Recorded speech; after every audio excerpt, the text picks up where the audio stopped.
Shabbat Shalom, Israel, to the 12 tribes of Yasharel, scattered but not destroyed.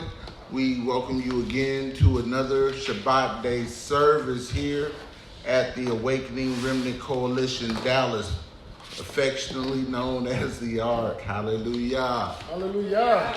On last week, we went into a subject that was kind of close and near to my heart, talking about sex.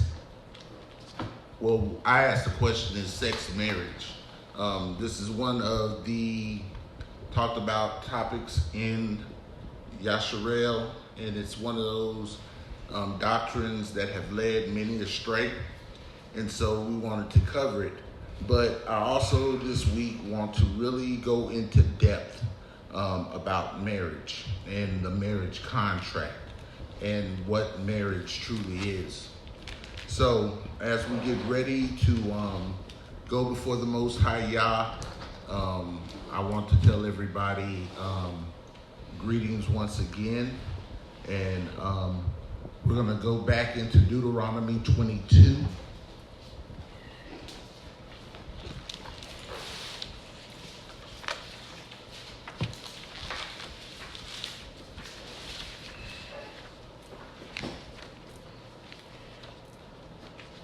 When you get it, say Khan. Khan. Everybody got it but me.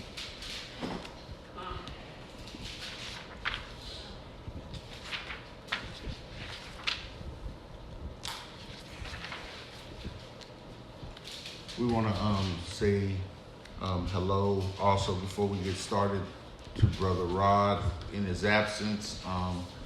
We pray that you get rest today because we know that you've had a very hard week.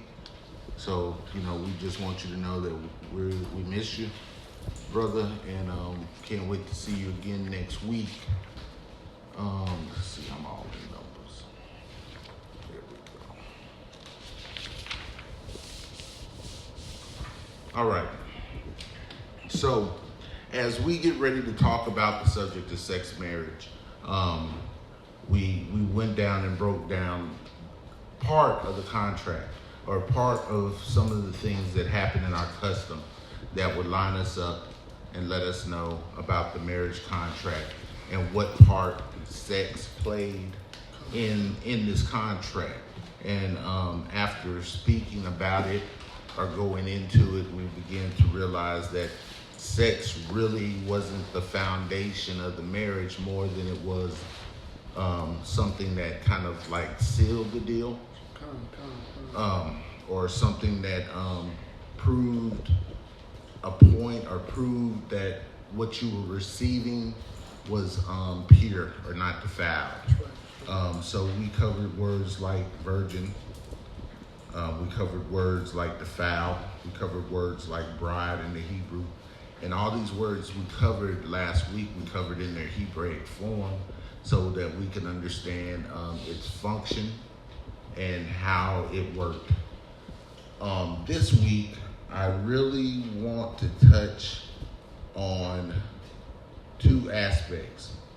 First of all, we need to fundamentally understand and know what a marriage is. Western minds will have you believe that a marriage is something based off of emotion. It will also have you believe that this bond is between two people, but we also know, those who study law know, that a marriage contract or a marriage license holds you accountable to a municipality. So not only are you married to your spouse, but you're also in contract or with a municipality. Bring it out, bring it out. Okay. Which then prevents you from exercising certain rights that are entitled to you through a true Hebraic marriage. Because now you pay your money to the state issues you a license, then you have to, if you want to annul or if you want to divorce or anything, you're allowing the state or the municipality, country into your life. This is something that we as Israelites are starting to understand that we need to move away from. We want to get the least amount of government interaction in our relationships. Now, I want you to understand too that we here at the Ark understand the fact that marriage can be monogamous and it also can be polygynous. I want you to understand this. We're not discussing or proving marriage is monogamous or polygynous. That's not our argument here. We are discussing the fundamental foundation of marriage.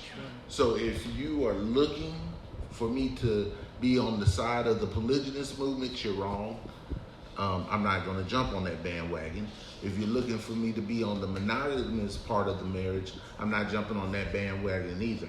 I'm going to teach what the script says. And that's what I'm bound to. I'm not bound to any other ideals or any other social constructs. I'm bound to Torah. And so I'm going to teach what Torah says and to the best of my ability. And that which I don't know, any other questions that come up, we will then touch. Now, the panel of brothers that you see here today, including myself, Yemi'el ben Yehuda, Malak ben Yasharel, and Levi Phinehas Yarishon are some of the brothers and elders here at the Ark.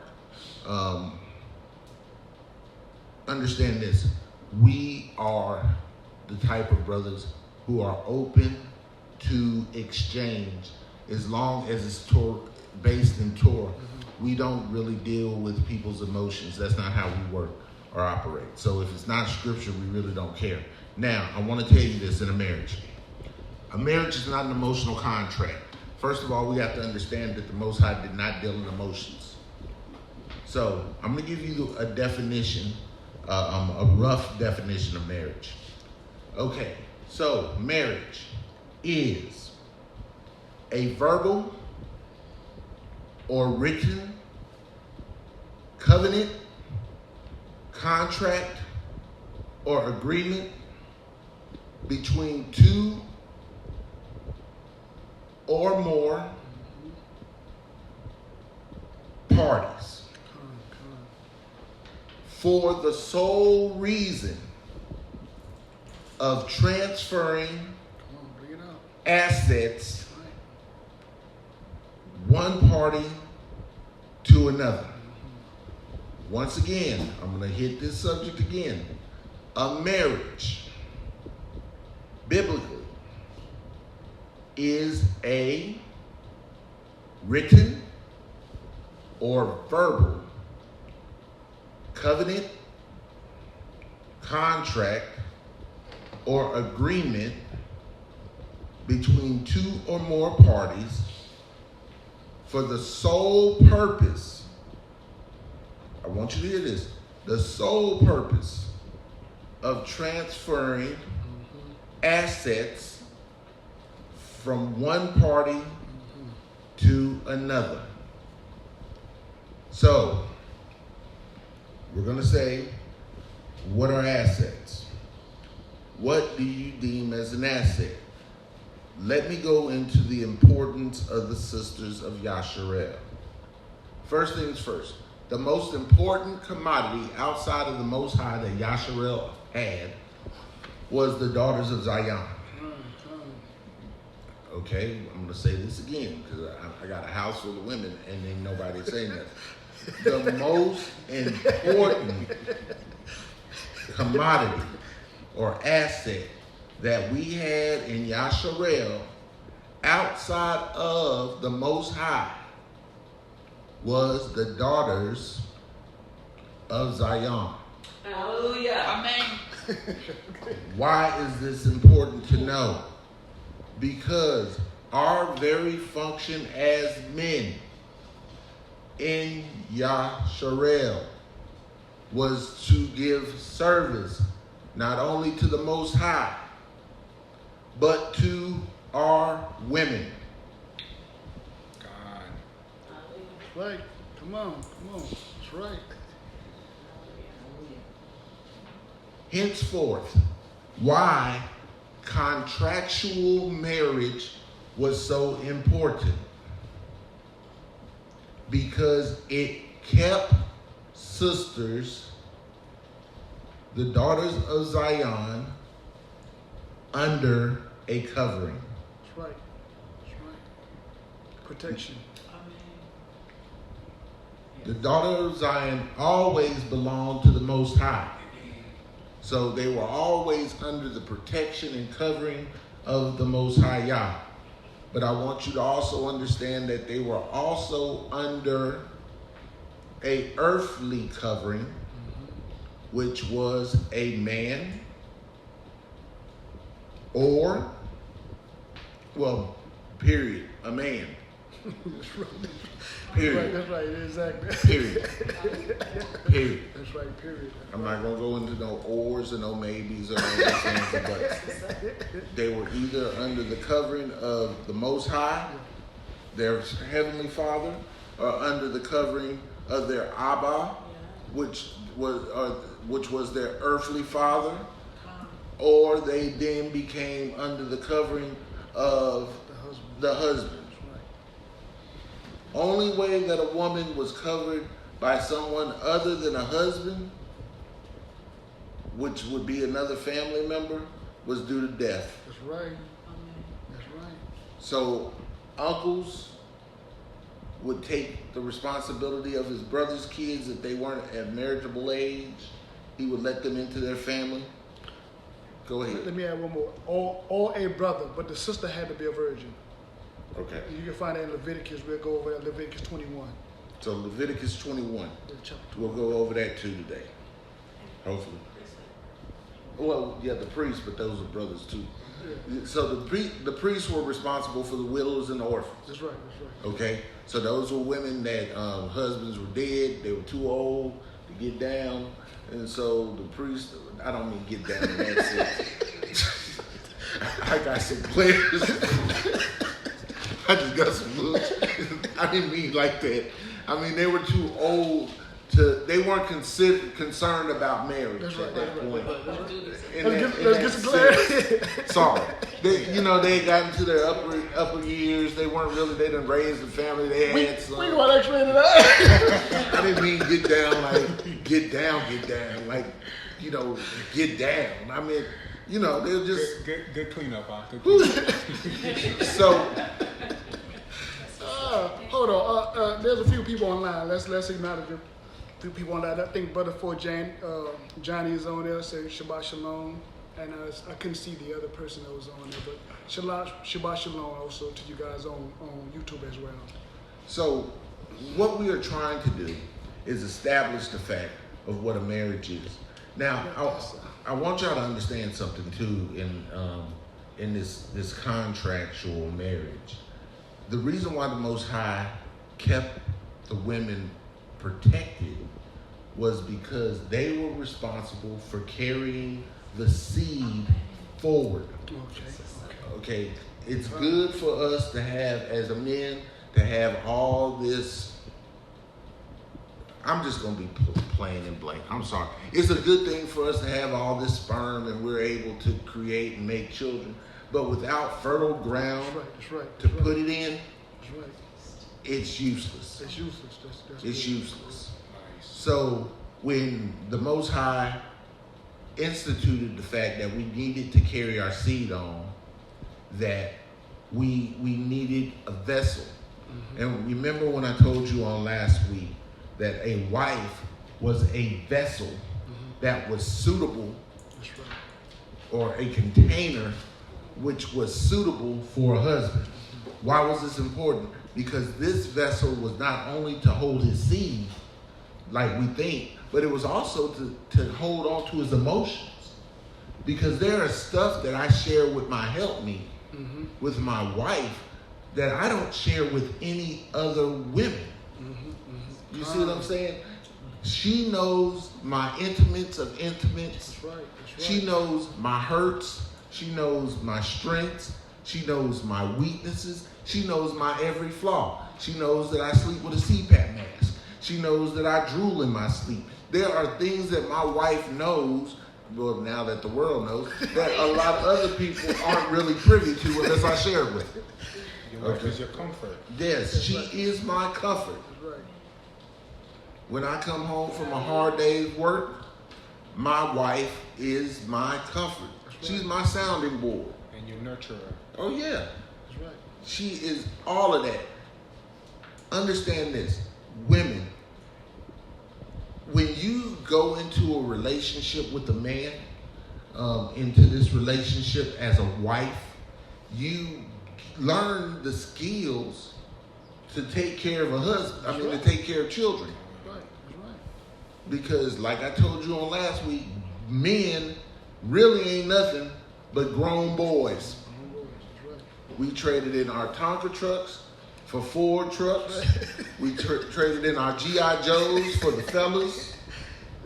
We exchanged toys, but we still have that mindset. You know, there's sometimes we as fellas just want to get away and be with the fellas. Women, in the sisterhood fact, you learn how to be daughters first. That's right. And so you maneuver through the house as daughters. For the most part, as daughters, you watch your mother. That's right. And you see how your mother handles you. But not only do you see how she handles you, the most valuable relationship is how she handles your father. That's right. There you go. If you have an honorable mother, she handles your father like she would handle her Elohim. That's right. Now, I want you to understand this, though. She isn't obligated to treat you like you her Elohim or her Lord if you ain't no Lord. That's right. Facts. So if you ain't following up under no moral statutes as a man, don't expect for your wife to treat you like a king. That's right. If you acting like the court jester. That's good. That's good. I'm gonna be honest with you. And you go in the New Testament, look in Paul's writing, he'll clear it up for you. I'm not going through where it's at right now, but I want you to understand this. A woman is not obligated to treat you like her Lord if you are acting like an idiot. That's right. You said you wasn't going to Paul's letters, but I'm so like. Go. Hold on. I'm gonna let Levi look this up. We're gonna visit this. Yeah, because it Salakia, Ephesians 5:22. No, 20. This is why I keep these brothers around. I told y'all I was dyslexic. To add to what the brother's saying, you know, I've heard sisters mention about not calling their husbands Lord. Yeah, I don't use the term Lord or whatever, but anyway, when you understand where Paul is coming from, he's talking about being a master of his own property, being a master of his own house. So that's why, Sarah called Abraham Lord. You know what I'm saying? So the Ark is saying, if a brother is not operating in those factors or those manners or principles, you can't be expected to be called Lord or be treated as a Lord in your own house. Okay, so okay, you covered it. But I want you to read the scripture. Go ahead. But case in point, Ephesians 5:22. Okay, now I want you to understand the point. You have a responsibility as a man that when you take on a wife, that you need to be able to cover every base. Mm-hmm. Listen to me closely. That her father, bring it out. That her earthly father right. was able to cover. That's right. So I'm going to put my own personal business out here, but we're going to go through the scripture real quick. So I'm going to let Levi read the scripture, and I'm going to put my own personal business out. You mind if I give a quick breakdown just real quick? Go ahead. Ephesians 5:22. Wives, submit yourselves unto your own husbands as unto the Lord. Hey. Now, real quick, it's not going to take long at all because Brother Chauncey pretty much broke it down. But you have to be, you have to be carrying yourself like Hamashiach. We're supposed to be walking after the steps of Hamashiach. We're supposed to be following his ways. So, in order for, like you said earlier, for you to gain the respect of your wife, you have to be carrying yourself righteously, or you have to be trying to. We all fall short, but at the same time, we have to be following the steps of Hamashiach. So, like it says, as unto the Lord. So you have to be carrying yourself like Hamashiach to gain the respect of your helpmeet. Okay, that's all I'm going to say. Okay, so as we walk in the footsteps of Hamashiach, we're going to go back into Deuteronomy 22.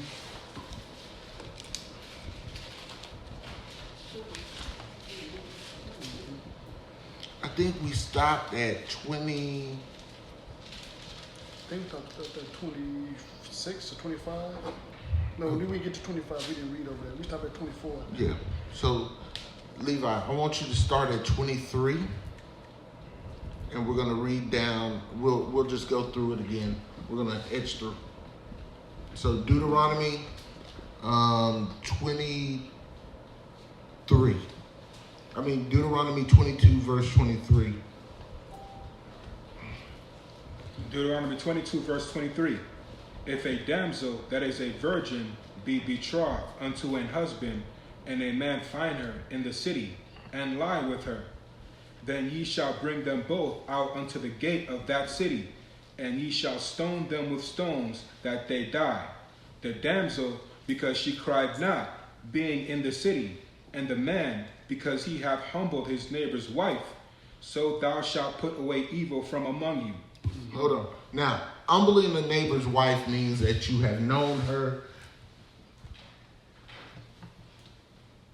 like you would know your own woman. Mm-hmm. So to humble your neighbor's wife means you've had intimate, physical, not spiritual, but intimate, physical relations. Right. All right, go ahead. Verse 25. But if a man find a betrothed damsel in the field, and the man force her and lie with her, then the man only that lay with her shall die. Okay, now, going back into this verse, we are talking about a woman who has been promised. Okay, betrothed to a man. That's right. So, during that period, we'll take you back to, let's go to Yaakov, Leah, and Rachel.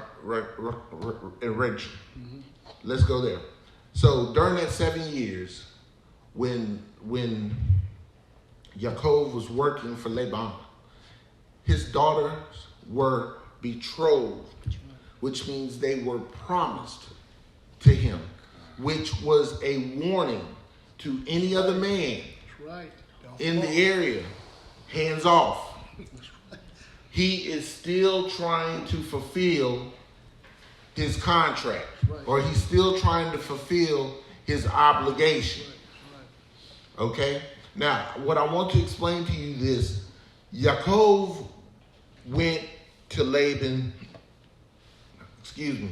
without funds.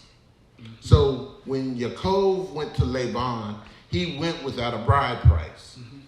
Okay?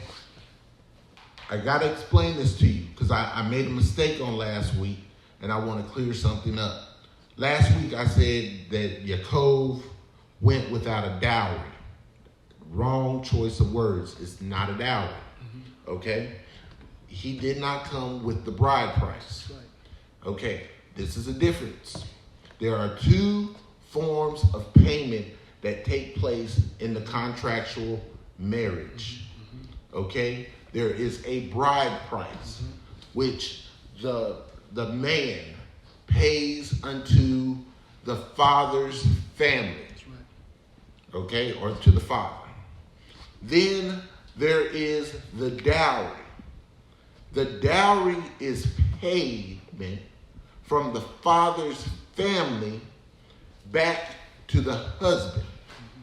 Now I'm going to clear some things up about that. It ain't no money that the husband can just run wreck shot over. It is like a trust, or it's like it's a trust. It's the woman's inheritance, a part of the woman's inheritance from her father, which is given to the man for him to manage. He becomes a trustee over this, so that if anything happens to him, or if he puts her away, if he dies, anything, she will still have this nest egg over her head. So she won't be destitute or without. Go ahead. He actually becomes the executive, over that. You know what I'm saying? Because he's making sure that once he has the inheritance or the money, then he's responsible to make sure that it goes out the proper way. But she's the trustee. Okay. Yeah. So to clarify that, she is the trustee. He is the executor over the estate at that point. So you remember all the sheep and goats that Joseph obtained? Those initial sheep and goats weren't his. They were Leah's and Rachel's. That's right. Further on in the story, Joseph gained his own funds, his own assets, by doing what? Taking care of Laban's sheep. Exactly. So as payment for taking care of Laban's herds, he then gained speckled and spotted and all these different other kind of goats and calves, which he then amassed his own wealth outside of the wealth of his wives. Khan? Okay. Any questions? Any answers? Yes, go ahead. That's good. So, and there's a little bit of good stuff in there. So, when we're talking about dowry, we kind of cleared Speak a little louder, we sir. cleared up the dowry and we got the bride price correct. And so, when we're talking about a husband getting a new portion either from the father or her bringing it herself that's going over as gifting to him, like as women, right, we think about, well, if we don't have fathers today, what is that asset or that value adding into this husband? It's not just, we'll think, oh, we're going to have children, so that's our asset. Be mindful, this is before they ever are able to have a child or anything, so there has to be value added unto this man, right, of wherever his status is going to increase his household. So whatever type of value or asset that is, and usually it's property or it could be finances or whatever, it's supposed to increase the marriage. And so this is a benefit for him. Well, he's going to give his benefit, but you have to give her benefit. So that's why we talk about in Genesis when it says that a woman needs to be a help meet. The word meet is an adjective describing the type of help, which is suitable, worthy, and appropriate, right? So we have to make sure, even with the dysfunction sometimes, that because every father in our history they didn't do everything right? So sometimes they didn't have anything to offer. So the mother had to train her up in the way that she may go so that she can be an increase to this marriage. So making note of that as sisters to think about that coming from our perspective. So realize this, and to piggyback off of what our sister was saying here, is that a woman adds to. That's right. She does not take away from. Exactly. So if you are in a relationship where the person that you are into contract with is not an asset, they become a liability to you. Exactly. Then this is how you become unevenly yoked. Thank you. I just broke that down to my wife the other day. We just had the same conversation. See, a lot of people are thinking about we don't have the same beliefs. Exactly. We don't have the same understanding. Exactly. But when you enter into contracts and you become an asset, And somebody's a liability, you're unevenly yo, yoked. Yes. And the liability is in debt. That's right. And you're not supposed to have that. A debt. Exactly. You're supposed to credit his estate That's by right. entering into his estate. You're like, I'm going to merge with you. This is the marriage. We're merging our families or ourselves, and I'm going to credit your account basically with all that I have. Right? Let me add to this. I had some dialogue with some gentlemen before about this, and this is why this is very important. Because as a man, if you have daughters and you're allowing brothers to teach or push on the daughters of Zion that sex is marriage, you're taking on a liability not only from a spiritual aspect, but from also from a physical aspect. Because now you just hold up your daughter, number one, and number two, what's happening is once you devalue her, how can you then come back and try to redeem her? you can't. You can't. You can't. You Can't redeem zero. can't redeem nothing from nothing. You can't redeem her nothing. So anyway, I just want to throw that out there. This is why it is a very important process. And this is why the marriage is not about love. That comes later on in the process. Exactly. This is why if me and Chauncey were walking down the street and say, this young man right here was my son, I would want to know that when somebody looked at him, they saw me. Mm-hmm. So I need to raise him in a proper status and standing, not only in the community, but with the Most High.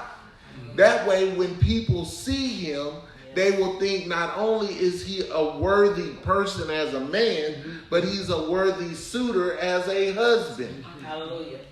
Come. Which then, you so silly. Then in return, when my daughters marry, exactly. this is why when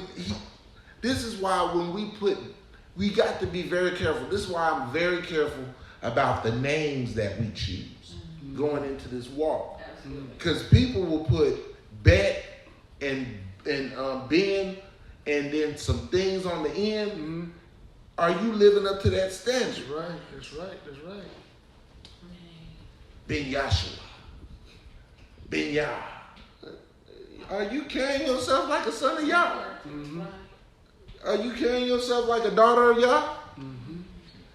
Your value is zero. Mm-hmm. Especially if you in some of these situations that give you zero balance. Exactly.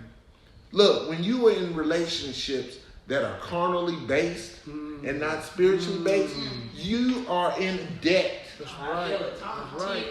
Hallelujah. Hallelujah. Because now you are not operating in Torah. You are operating under that other law, which is the law of sin and death, which then puts you in debt, which makes you a debtor, which means that is why it's important not to be a whore. That's right.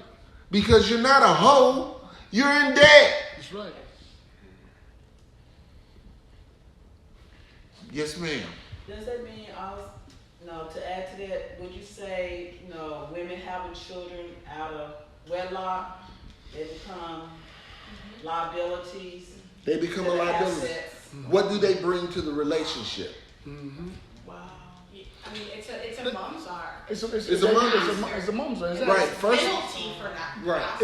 Exactly. That bastard is not allowed to enter into the temple at all Not for only generations. Not only that, but they're not allowed to. Why would you give a bastard your inheritance? They can't have it. This is why it's very important that when the fathers had daughters, they made sure that they groomed and they looked at the men that were trying to marry their daughters. I'm not about to let my daughter marry some joker off the street that don't want to get up off his rusty dust and work for a living. You know what I'm saying? And then on the other key, if I'm a man and I have sons, I don't want my son to marry some hoochie who's gonna cock her legs up open for any man that's out there. I mean, we have to get a Hebrew mindset and start understanding our customs, our cultures were very, very holy. They were set apart. Do you understand? That's why when people read the book of Hosea, they don't really understand what the Most High was asking Hosea to do. He was telling Hosea to marry a whore. Exactly, exactly. And keep going back to her. Yeah, don't put her away. Stay with her. Exactly. Because this is how you do Right. it. Exactly. Exactly. This is Right. how you do it. So we as a nation are a nation of whores, even though we're supposed to be a nation of priests and priestesses. Yes, ma'am. So, along with what we're talking about, you know, the asset added into this estate of this man, right? The father gets, you know, obviously we're talking about him getting something as well. So this father is going to receive something for the value of his daughter. That's right, Yes. that's right, that's He's right. done his due diligence, but also he's prepared to give something, either in her upbringing or something tangible to give to them. But that makes you think, if the father's not doing it, then that the brother of the father did. And if the father and the priests were setting him up, right? They were like, remember Mordecai was teaching he was in the higher, just because he was an uncle, but he also had position. So he was training her up in the way, and so that he could teach her and have something of value to go. So us taking on, or our men taking on women, because there is some distortion in the family function, we have to make sure that that same thing is happening, the same premise is happening. So if you're a man covering a sister or your sister or whatever, Right, you make right. sure she's being raised up to status that she can add into That's the right, estate. She's that's right. just not willy-nilly, just doing whatever. Exactly, Right? because she's not just adding on to his house, she's adding on to the nation. That's Right, and if it. you don't do that, like you Exactly, said, it's a liability now to Exactly. you. Just like it's a liability to the father, Exactly. right? Now it's a liability to whoever's covering her. If you didn't train her up, or you don't have anything to present with her, then now it's an asset that has gone to waste. That's right, that's So right. you take responsibility. So the headship of a father or brother or priesthood is taking on a lot of responsibility, which helps them do their job. And let me say something real quick, Chauncey, before you go in there. That's why also it's very important when a man takes a wife, he gives her his name. That's right, that's right, that's right. I'm giving you my title, my honor. Mm-hmm. And so when I look at women that want their names hyphenated or don't want to carry their husband's name, then you really don't want a marriage. Exactly. You don't want to enter into contract. So there must be a flaw that you see that you still want to keep the name of someone who is giving you away. Because the Father gives you away. That's right. So that's kind of a rejection. That's because the acceptance and offering here is Exactly. okay. He made the offer, and you're like, I accept, but Exactly. you know, Daddy, make sure you keep my name, right? And so there is a lot of conduct in saying that I'm really not accepting this offer, right? And imagine if we did that to Christ when He knocks at the door and we Yes. accept, but. That's exactly what That's they're going to doing. be us where in the lake of Exactly. fire somewhere. Exactly. We have to completely accept with all our mind, our soul, That's and right, our that's right, concern. that's right. You want to do No, go ahead. Okay, so I want to touch this with y'all because a lot of us think that sex was marriage. But I want you to understand something. Covering a woman has nothing to do with the physical aspect. That's a westernized concept. Many men in Yasharel took women under their roofs that they were not married to. Thank you. From that standpoint. From that standpoint, there was no physical intimacy. Okay? King David had over 300 and some odd wives. He didn't sleep with all them women. I don't want you to think he did. He did not sleep with all those women. He was binding up contracts between himself and nations to keep peace. Concubines also live under the house. Okay, so a wife is entitled to what? There are inalienable assets that a wife is entitled to. For most part, a wife comes into the marriage bringing it out. Okay? She also has been paid, or her father has been paid a bride price. She is covered under the inheritance not only of her father, but of this man. Okay? And her kids are not bastards. Her kids have a name. If my people who are called by my name, we are called by the name of our Father. That's right. And so are our kids. They are covered under our name. That's right. Now, understand this.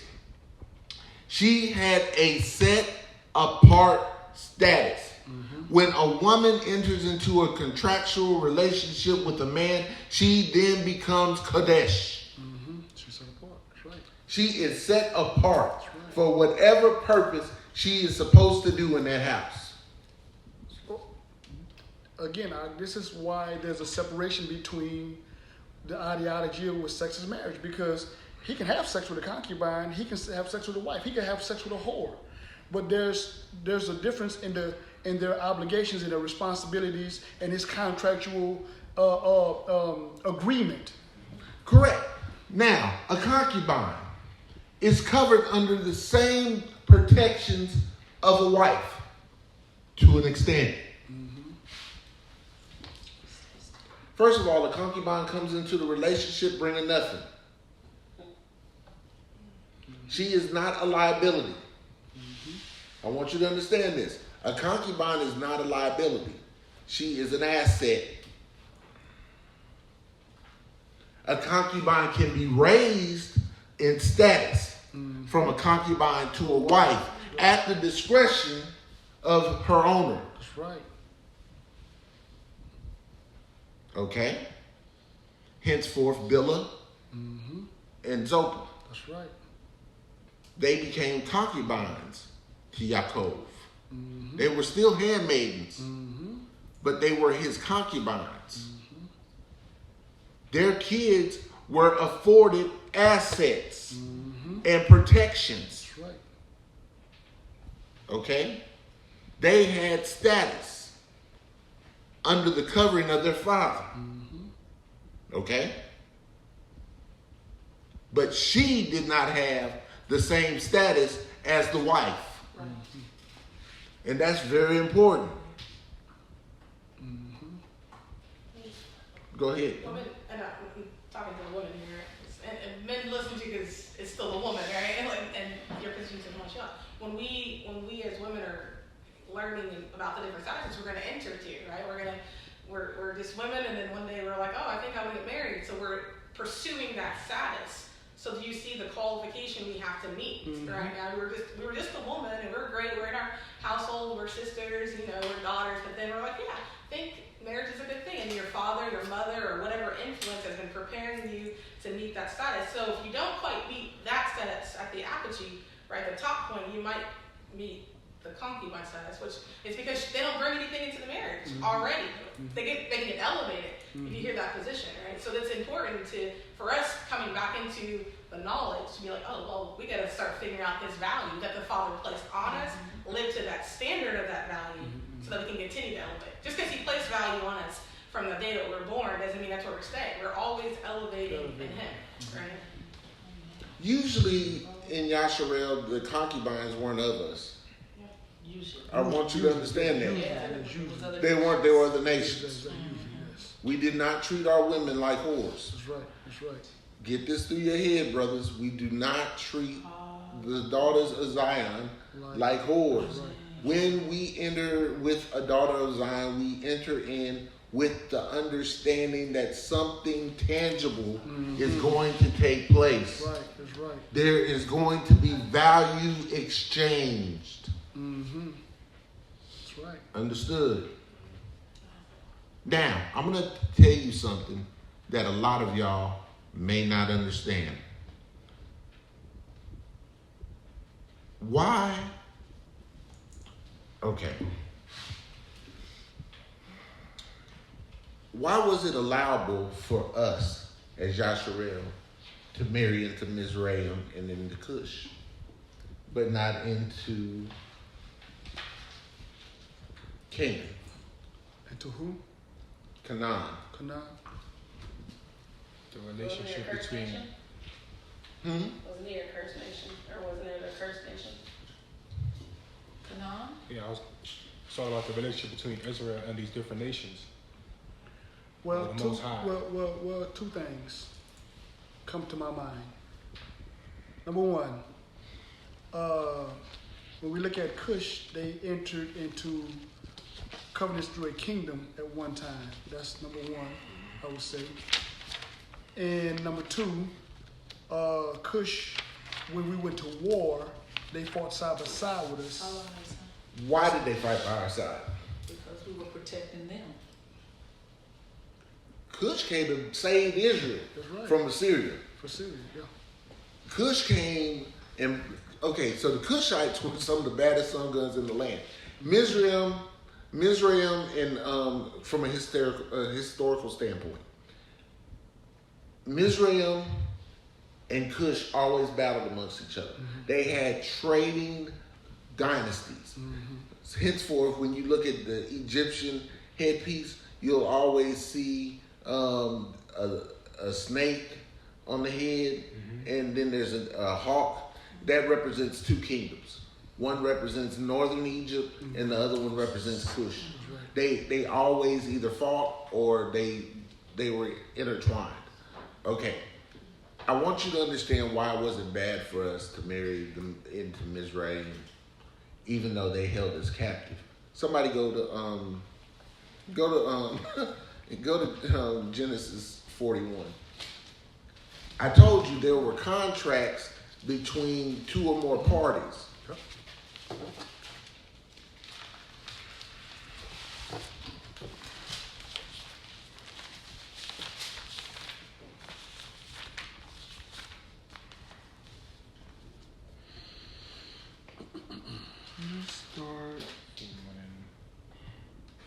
Genesis 41.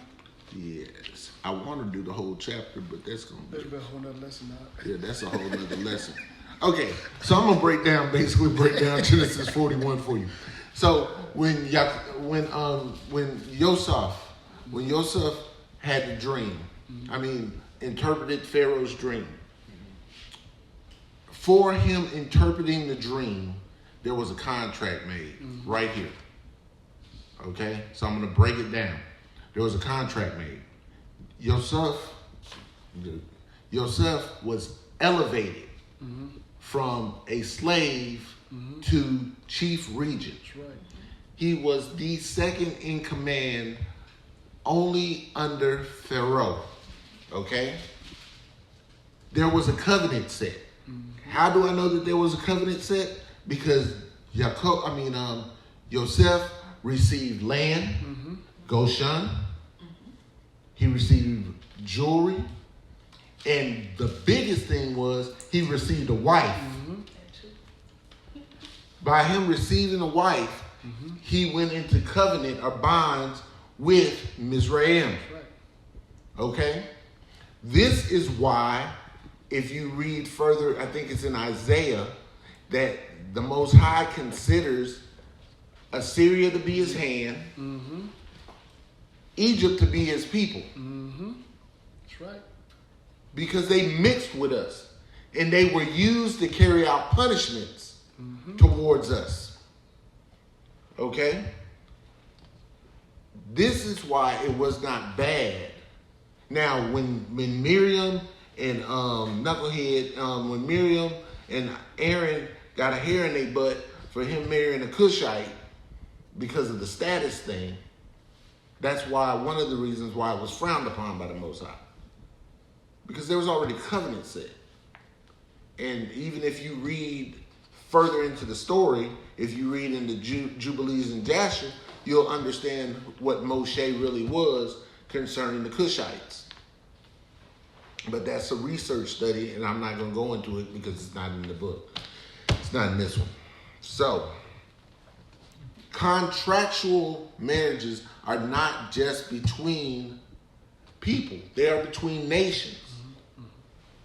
We had a relationship with Mizraim. Why do you think when the Romans came in and the Greeks came in, we would run into Egypt as a safe haven? They held us captive for a while. Don't get it twisted. But they also covered us They did more for us than Moab did. When we scattered, we came through Mizraim and went across the rivers of Cush into West Africa. And they covered our backs. Didn't when wasn't it Abraham that left? I can't remember if he left Egypt or went through, but he left with servants. Handmaids. So when Abraham went in, It's another covenant. you know, there's Another another covenant. covenant with them. Yeah. When they, Well, he was Right. trying to make up. Pharaoh was trying to make up. Yeah, for what he did. Oh, yeah, that's what it is. Syria. yeah, Yes. and even with the Amalekites, Yes, we went through the Exactly, same but thing. that's how they would fix things Yes, by by giving giving. them, by giving. Yes, You know what I'm saying? abundance. And those things was making a covenant. Right, You know, When it's covenant. All, sorry about that, but it's covenant all over these here. Right. Jews, all over the whole book. that is why we say that this All is a kinds of- contractual book. This is a Yes, law it is. book. It's a law book. It's This is a contract. book of contracts. And if you look at it like that, then you can understand the actual Thank functionality you. Thank you. of the Hebrew Israelite. When Negroes, excuse my French, when Negroes say there's no such thing as a contract, this book is a contract. They don't even get that. The whole book is a contract. This is why the Most High, when we made a contract in Genesis 15, when Abram became Abraham and made the contract and cut meat. You know, I love this. I love the scripture. When he cut meat, it was a contract that bound his seed to the Most High. It was a marriage. It was actually a marriage. That's why we are the apple of his eye. It was that contract. Oh, he had the thing for us a long time before that, but he bound it through Abram because Abraham left his land. He moved when he was commanded to. He kept his laws, statutes, and commandments. That's right. What that is, Teshon. Yes, a lot of people say that in ignorance. They say a lot of that stuff in ignorance. You're right. Con. We have to operate in a functionality that we understand the marriage contract. Because what is Hamashiach coming back for? Coming back for a bride. He ain't coming back for some Negroes out the street to hang out and chill with. He is coming back for a bride. Exactly. Exactly. Come back for his betrothal. Exactly. Exactly. It's been This is why it is so important for us when we go back into Deuteronomy. We have been defiled. And we are not crying. And we are damn sure not crying out. Exactly. We are not crying out. And this is why we don't, look, this is why the Americas are still running wreckshop over us. Because we as a people have put more emphasis in leadership that is leading us straight down the road to hell than going to the hills from which cometh our help. When the sheep are in the field and the wolves, bears, lions, grizzlies, tigers, possums, rats, roaches, or anything that come after them that don't have no business being there, the sheep will turn and cry out. Hallelujah. Right. This alerts the shepherd. Yes, the son is wrong. Now, I want you to understand something. If a sheep didn't cry out, the shepherd didn't know where it was, it got bit, eaten, if it managed to escape, what happened? Why is it that if a woman doesn't cry out, she's stoned? That's right. If a sheep didn't cry out, it was damaged. Exactly. So it lost value. There you go. So There you go. so like when we get sheep, if a sheep gets attacked and it lives, but it's damaged too bad, and we decide we got to put it down, we put it down for a moral reason That's right. because we don't want it to suffer. That's right. That's right. Just like our women. Do you want your woman to be defiled and not be able to find a husband and to run up? So we put her down. But not only that, you wouldn't give the Most High your lamb that been blemish. So why would you give your daughters to the Most High that's blemished? It's the same concept. It's the same concepts over and over. We don't understand the importance of why, and I'm on these brothers about this because it's our fault, really. That we have, yes, ma'am. Oh, finish your statement. Go ahead. Oh. Okay, so we're reading, because we're reading about defilement in this particular verse, 24, 25, 26, really about this woman that's betrothed and someone forces and takes an aggressive move. Guys, what is that called today? Rape.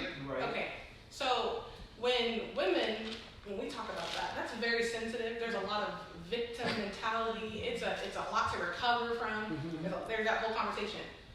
What men go around claiming they raped a woman and are excited about it or willing to say it out loud? Donald the Trump. shame, right? Usually that's why they're put to death, because you're not gonna get to talk about it. Exactly. But the fact that today we have that going rampant, not just in the real world, but in the spiritual sense, what's going on with our women. There's men ravishing and not, I wouldn't say, well, raping too, but this concept is on the same caliber as rape or some abuse. And so when we looked at that word last week, defile, I kept thinking, why is it like an abuser? And I was like, oh, if you're committing an abuse, then that would be, you're the abuser. That's why the men would go and say, man, we've been doing some mess. We've been the abuser of Israel. And so imagine when a father hears his daughter's been abused. So we say defiled, and it doesn't impact us. But when a father, he's out for blood. Right? And that's why there's blood to be shed. But also what goes with that is the fact that if we look at 24, the woman, she was a willing participant. Right. So when we look at us today, we're willing participants in this. So That's He's why- like, wait, so that's what I got now strong he's both your of because you're not crying out. No Exactly. crying There's no crying out. You wanted that. You want exactly. Right. Exactly. You can't. Because remember, you were promised. So if we the bride of Hamashiach, we should be crying out. You know what I'm So saying? that he can go get the So, abuser. exactly. Right, and we're not crying out. Exactly. So what we're saying basically is, as Yasharel, we should be crying out to the Most High. And since we're not crying out, we're saying, okay, we're cool with We're it. cool with it. Yeah, you agree with the acquiescence. Yeah, Even in fear. yeah, even There's if fear. something. So he can hear, because he sends the refuge of that, right? We cry out for our refuge. I mean, and we're talking about physical relationships. We're talking about the spiritual concept, but we also are talking about the exile we're in and the contract that we're in that is against our betrothal, and we're not crying out and trying to separate, run, scream, whatever. But it's not by sheer coincidence that these people have done this, because they studied these records before they gave it to us. Yeah. They studied our records. They had to separate us from it, right? And then they indoctrinated us. Then they gave it back to us. It's calculated. It's very calculated. That is why we need to take our book back. We need to tell all them people that don't look like us, don't study like us, don't walk like us, give us back our book. Sit down somewhere. You keep your Talmud. Give us back our book. Let us interpret it for ourselves, and let us walk according to that rule. But we're so comfortable with being defiled. Christianity is a defilement. That's right. Because it teaches us to worship other gods. That's right. That's right. Or it don't matter. Look, and you can't say that the God of Yasharel is that same God of Christianity. And the reason why you can't, because there's too many things that are different. If the God of Abraham, Isaac, and Jacob, or Abraham, Yitzhak, and Yaakov said, hey, check this out, don't eat that pig. He meant that. That's right. But Paul says, So no, they'll bust out and say, well, in Acts it says that when Peter had the vision and there was that all them luscious tender morsels of food on that sheet, that you could eat whatever it is you want to eat because Scripture says that. And that's not what the Scripture was saying. Exactly. It explains what it says. This is why Christianity is dangerous. Preachers will not break down script. They teach off of emotion. So they'll take one verse and they will loop a message into one or two verses, which is causing damnation and destruction to our people. When if you really went into that scripture, you will then realize that he was comparing the animals to Cornelius. And Cornelius, if you really want to know the truth, was a Hebrew Israelite. Because don't forget, when the Greeks and the Romans conquered, the men of those lands were required to serve in the army. And then not only were they forced to serve in the army, but they were given Greek and Roman names. Cornelius had a paradigm shift and was trying to go back to who he was. But in that scripture, it breaks it down. It's talking about people. Don't say what I say is clean is unclean. Hallelujah. That's right. That's right. And he only looked at Yasharel as being clean. That's right. So basically, Cornelius was Hellenized. That's right. That's all it was. A Hellenized. It was being returned. When people talk about how Shaul went to the Gentiles, they don't realize that those were Hellenized Jews. Right. You know, he didn't just go talk to some Gentiles, some random other nation. That wasn't what he did. That's why he was telling them, don't forsake the natural branches. Exactly. Because it's in the natural branch. If he got rid of the natural branch, what you think he's gonna do to you when you grafted in? That's right. You ain't even got weight. You are being held on by tape. Do y'all understand that? These folks that are grafted in to this belief are being held on by tape. What was Levi's function? To cleanse Yasharel. What was Levi? Okay, that's one of the functions. But Levi, his ghetto name or his government name was Lewi. What was Lewi's actual function? He was a tent peg. He was what fastened Yah to the people. To uphold the law. And we walk in the same spirit of Levi. We function in the way of connecting the Most High Yah to the nations. That's right. But not only that, we operate in the spirit of Yahudah, because not only are we going to fasten them to the nations, but we also are going to have rulership. That's right. We will have kingship, because we're going to act as a royal priesthood. Khan? Okay, so earlier in my statement, I said a wife was what? Kodesh, correct? What does the word Kodesh mean?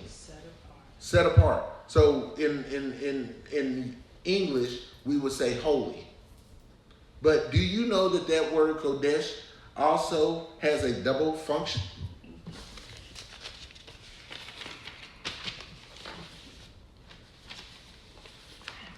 I'm going to show the brothers first so they can see this.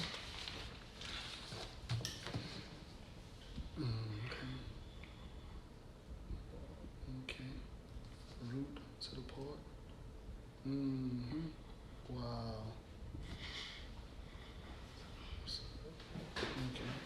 Okay. What else is Kodesh? As far as the day? Yeah. Okay. So if a bride is set apart, she is Kodesh. But a whore Set aside. is Kodesh. And it don't mean holy. Because you can set apart something, you can set something aside. So everything in this house, my wife and I set apart. But everything that we took and put out on the street as trash was set aside. You can be Kodesh and set apart for the purposes of the use of the Most High. Or you can be Kodesh and set aside to be in the lake of fire.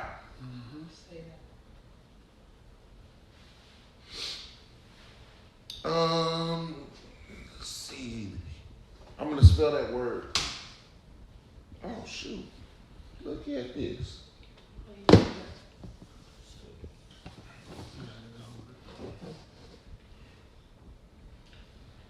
The word is, how you spell it, Ladaya?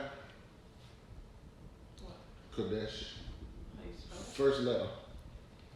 I don't know what you call the first one, but that's the qua. Qua, The Dalit, yeah, and the Shin. Which one? What's this word? Holy or Kodesh. is this for holy? Yes. It's Or Set apart. Set apart. That's for set apart. It's Set set or the apart. one that's notating toward the prostitute or whore. The one notating towards the prostitute or whore. I know there's an added. Yeah. So There's an added. This is just the root. yeah. So the word whore and the word holy have the same root. Now the whore, there are a couple other letters added at the end, but at the root of the word, it means to be moved or to be set aside, either set aside or set apart. But both of them are in that vein. So the word, okay, so for the prostitute, you would basically just add a hey to the end of it. So you would say Kodesh. It's Kodasha. Kodasha. That's set aside. Set aside. Set So aside. you could be Kodesh You could be Set Kadasha. apart. or Kodasha. Yeah. To be Set aside. as unto Yah. Right.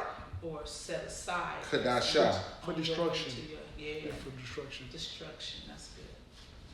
I thought I wrote it down for once. So basically, it's a hey or to behold something added to that. So it's something that's special. It's something that is special, or something set aside for a special purpose or function. So my wife is set apart because she has a special purpose and function Yes. in my life. Hallelujah. You better say that, bro. While you're looking at her. Hallelujah. Hey. Tell 'em, honey. Beautiful. But them that I used to mess with, they were set apart. I mean, set aside because they had no value. The whore has no value at all in Yasharel. There's only one purpose for the whore. This is why the Most High says there shall not be no Whores. daughters of Zion. This is why all the women of Zion had covenants. It was covered by father, by uncle, by husband, by elder, by brother. They just didn't want.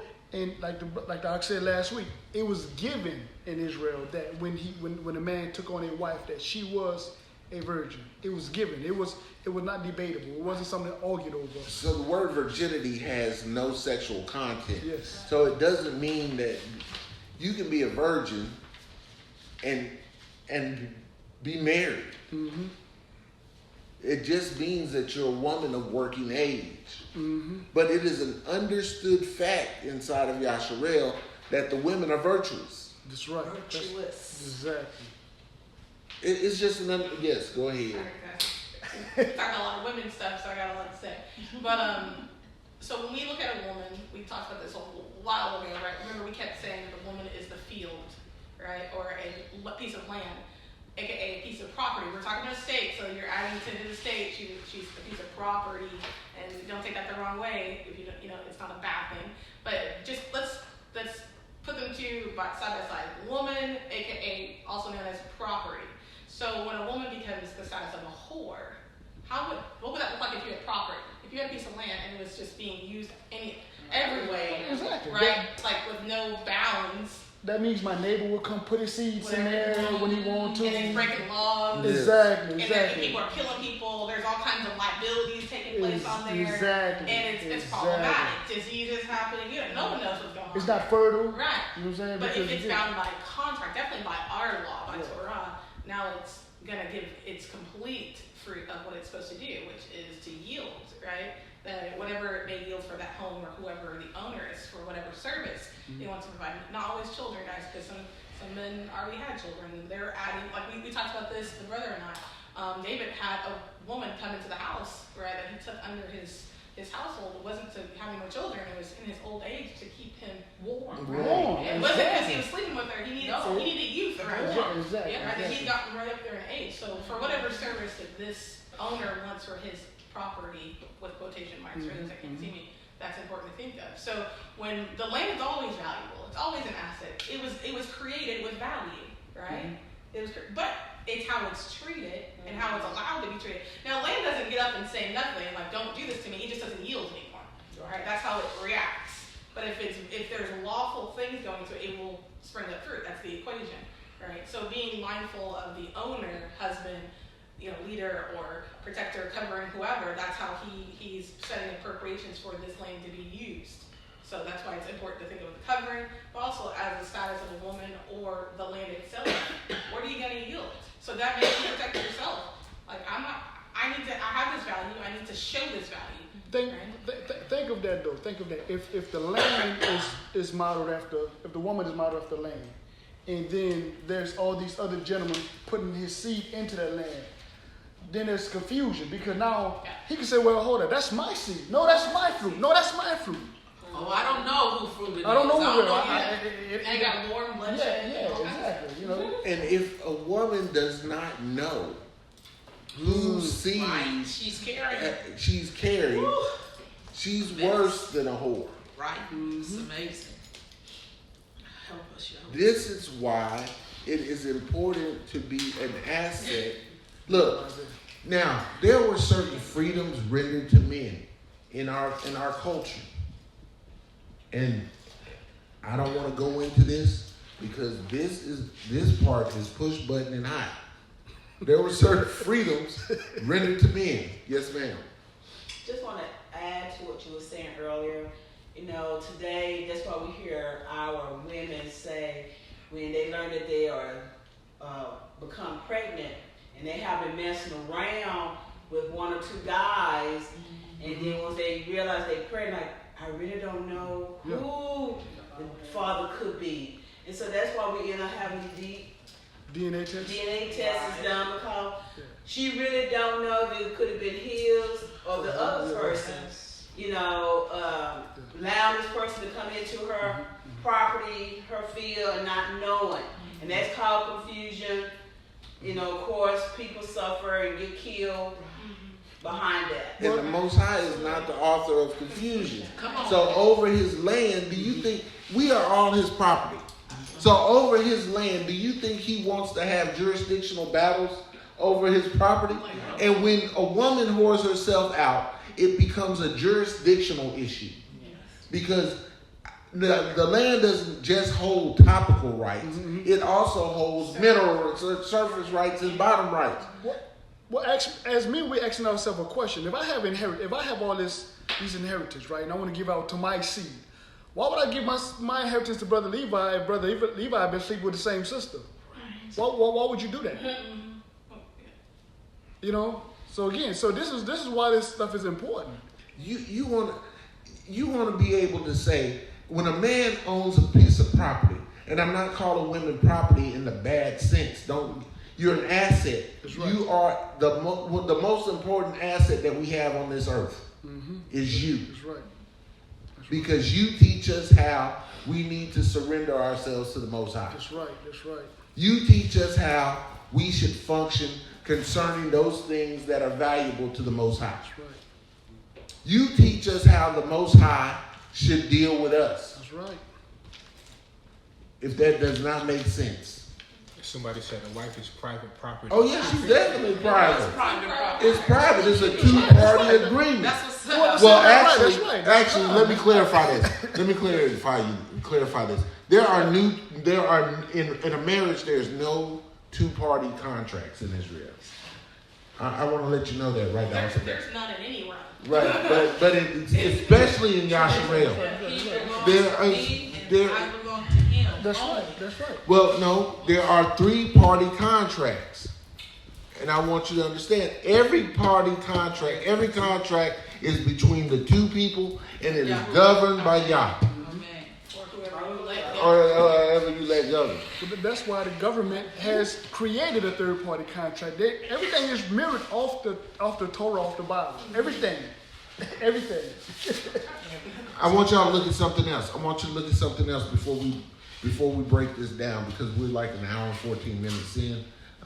Before we close on this subject, I want you to really look at this in depth. You got to go back and read it. You got to read Genesis. Genesis is a beautiful contractual statement, and it shows you how marriages are established.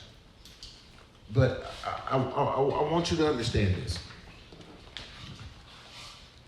When we go into contract with another party, Yah is watching the contract to make sure we deal favorable with our brothers and our sisters.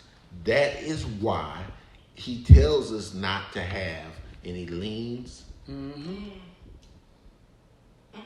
That's why in the Jubilee year, all debts are taken away, because all slaves, if you have made yourself into a slave because you could not pay your debts, you are released and freed. There is remedy written into every contract. There is salvation or rescue or remedy should be written into every contract. That way, each party is protected. That's right. In the contract. Mm-hmm. Now, I'm going to touch something. It is not against Hebraic law for a man to have more than one wife. Because if a man can take on the responsibilities for more than one wife, in Hebraic law, through Torah, he is allowed to. But it was not based on sex. But it was not based on sex. It was based off of the liability. I mean, it was based off of assets. Mm-hmm. We were gaining assets. Mm-hmm. And I know women don't like that. That's my man. No, well, that's fine. And if you set up your contract in that way with your husband, yes, ma'am. I'm sorry. I wanna, because women, we do get that feeling like, oh, we're property, we're assets. But remember, we're studying a trust, and in trust, assets are not the trustees; it's the grantors. That's right. So the father gave us as assets in the trustee hand of our husband. Right. He's not the grantor of us. The father is the grantor. He's the grantor. So he's not owning this asset. He's managing. He's managing. Exactly. If he doesn't manage appropriately, he has to answer to somebody. Right. Or he gets fired. Exactly. So when we say property or asset, we're still owned by the father. Still owned by the father. Managed by our who we submit to. Look, I told y'all last week. When I told y'all last week that if a man went back on his contract, the father had rights to redeem his child. Yes. You as a father are not going to sit there and watch your child be handled rough. I'm not going to let nobody whoop my kid's tail. And not whoop mine too. He going to have to prove the fact that he can put these hands on me and her. Now, if I take that butt whooping, I don't want to hear nothing at the picnic. Talk about, you remember when Tyrone put them hands on you, Daddy? I was fighting for your honor. Right. And that's why when a woman is chosen by a man, she needs to bring this joker home and let her dad examine this dude. It's just so sad now. There isn't any fathers in the home. My dad, he passed when I was 6, so that was. But now that was your uncle should supposed to take over now. They didn't. It's amazing that no man has stood up in my world. Not even my sister's father. Let's dissect this here. Let's dissect this for a second. Let's say your father died, right? He did. There's scriptures that says when a woman, when her husband passes, let's say she wanted to get she wanted to get married again. She could have if her husband passed. Right. Let's say that hypothetically, let's say she didn't even have any kids. Mm-hmm. We know there was a law in the scriptures. This man could have had a wife already. So by that being his brother's wife, and they didn't have any children, right. He was obligated to do that. He didn't have any brothers. I'm just saying. What I'm saying, I'm just laying out the whole concept. Right. It was based on protection. I get it. I'm gonna mess you women up. All these women talking about I want a Boaz. You know Boaz had wives. More than Ruth, you yes. say? Okay, so I get that, but So if you read in the scripture and it talks about Boaz's damsels were out in the field gathering wheat, the church read right past that. Mm-hmm. There was somebody out there gathering wheat, and he was like, "Go in there and let her pick up a little bit more. Don't bother her when she's gleaning." But they'll read past chapter 3 and 4. Mm-hmm. Oh, I want a Boaz. Well, Nick wrote Boaz had other people under his roof than just Ruth. I tell sisters this all the time. And again, I'm like the brother. Whether you monogamous or polygynous, that's long as it's holy. That's all it's about. But a lot of sisters don't look at the reality of what this book is about. This book is about covering and protecting Israel. It's not about sex. We have a perverted mindset in Western ideology, number one. Then we have a lot of Hebrew Israelite brothers that just want a whole bunch of coochie without responsibilities. Say that again. They just want a whole bunch of coochie without You're responsibility. from New Orleans, Louisiana. That's right. So this is my point. If we take every sister and we give her a husband, they're going to be still sisters going to be short because there's not enough men. Then if you factor in the fact that whether you look at men on whatever they're doing erroneously or what have you, let's look at the sisters. There's a lot of sisters that are not fit to be. This is what this is about being a bride. There's a lot of sisters that are not fit to be brides. So men it's not only a woman should make a wise choice, but men are making wise choices. They're looking. You know what I'm saying? Men are certainly getting back to say, you know what, man? I've either whored out a lot of women in my lives, or all I have been seeing around me is a whole bunch of whores. So I want to make sure that I'm protecting my assets. My wife, me and my wife, we building something together. And I tell my wife openly, she'll tell you this here. It's not a sister going to come to me and just cock her legs over some coochie. I got a wife. But if somebody was to ever talk to me about stuff like that, it would have to be building something logical, something that was going to benefit the nation, not my ego. I have enough taking care of my own wife. And you'll see that a lot of these brothers that are pushing the sexist marriage doctrine are young. Young. They got a lot of energy, and they got a lot of testosterone and a lot of And broke. yeah, and most of and broke. And what we call it, ain't got a window. I mean, a pot to piss in and a window to throw it out. Right. I was thinking about what she was talking about, the father. That's why I went back to, and then you went into the topic again. But I'm saying a lot of us women did not have fathers, and that is the manifestation of the sin of Yasharel, because everything has been broken down and separated and divided. And when she was talking about how the father, and you said it, that's where I was at, he would come back and gain his daughter back, or snatch her back to protect her, to have her be regrouped. A lot of us have not been. That's right. And that's, I'm trying not to get emotional, but that's the part where even my daughter, her father wasn't in her world. He's not a good person. I'll say it like that. Okay.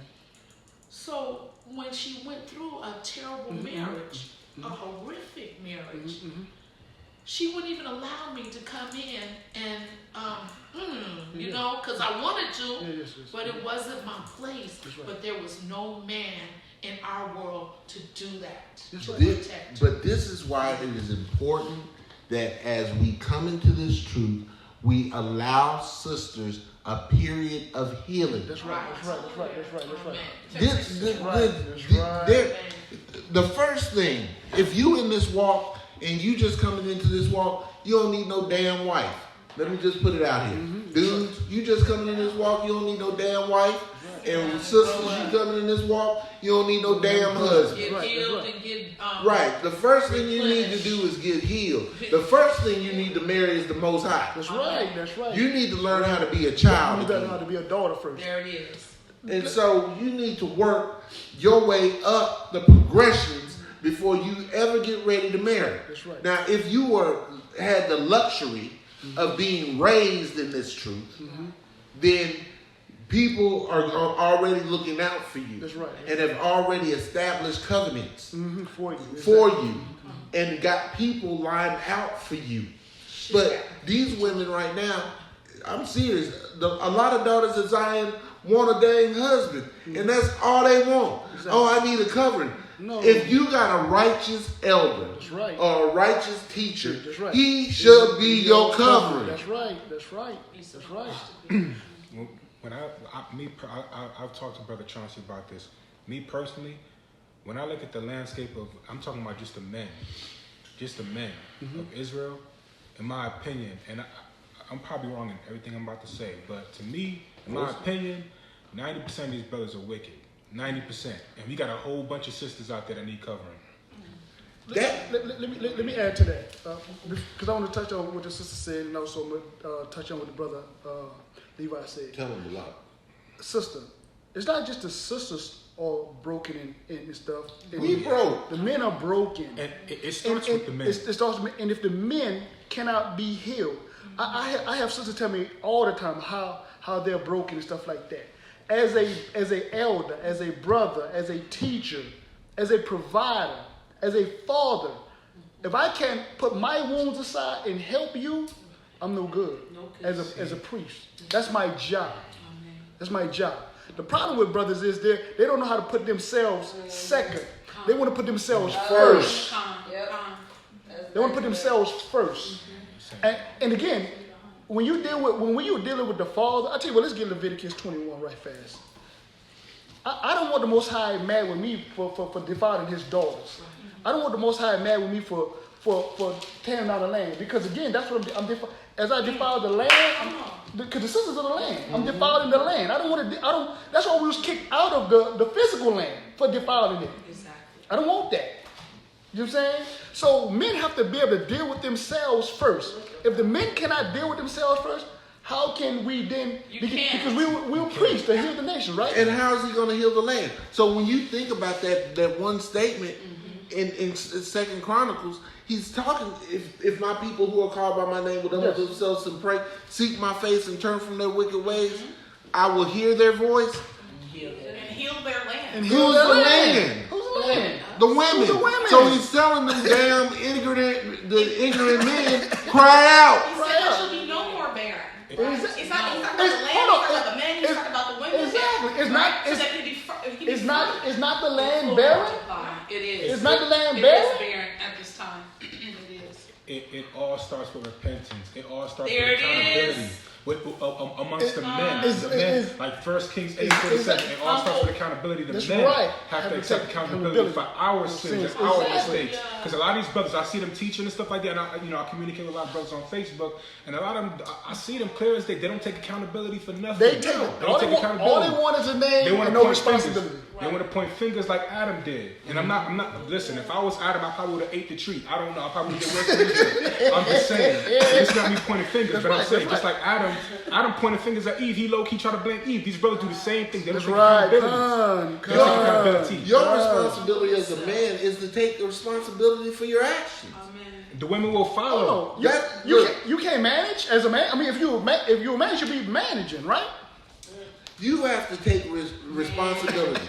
And that's why I always tell people, man, look, I have not been the best husband. I have not been the best father. I have not been the best friend. But my thing is, I stay before y'all. Fix this. That's right. Fix this broken vessel. Humble. Because if you don't fix me, how am I going to be responsible for what you... Okay, I shared this with a brother, then I'm going to let you go to Leviticus. I shared this with a brother the other day. When Yamashiach went to the wedding feast, and they were out of wine, what did he tell them to do? I'm about to empty out he didn't say empty. He said fill the pots with water. That's right. How would he know that the pots were empty? Because they ran out. No. They used it to they used it for the wash of feet. And to wash the bride and all that. But because it was empty, it was gone. But the statement is that the Most High didn't get something that was full. Right. He needs something that is empty to put himself into. Amen. The miracle wasn't the water. The miracle was that he got the empty vessel. Everybody focused on him turning the water into wine, and that wasn't the miracle. The miracle was go fill the empty vessels. He didn't fill the empty vessels. That's what people don't understand. He didn't fill the empty vessel. He sent the men to go fill the empty vessel. And then he fixed it. Yes, he did. He changed it. He changed the blessing. Yes. That's good. The miracle is not in the filling. That's right. It's empty. That's right. Hallelujah. Go to Leviticus. Well, let's go to Leviticus. And go ahead.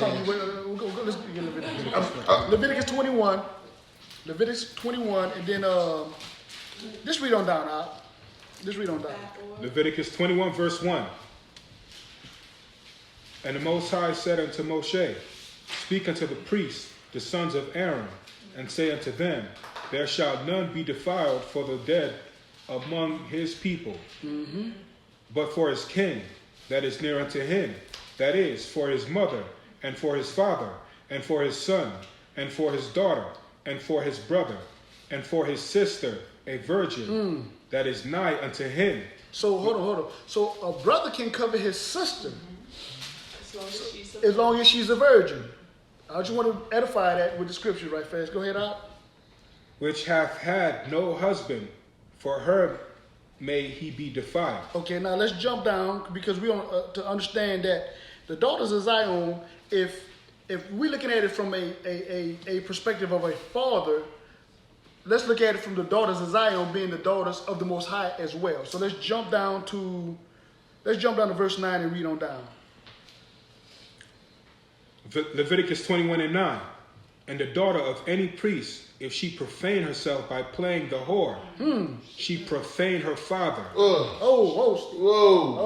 So this is why it's very important that the daughters of Zion do not,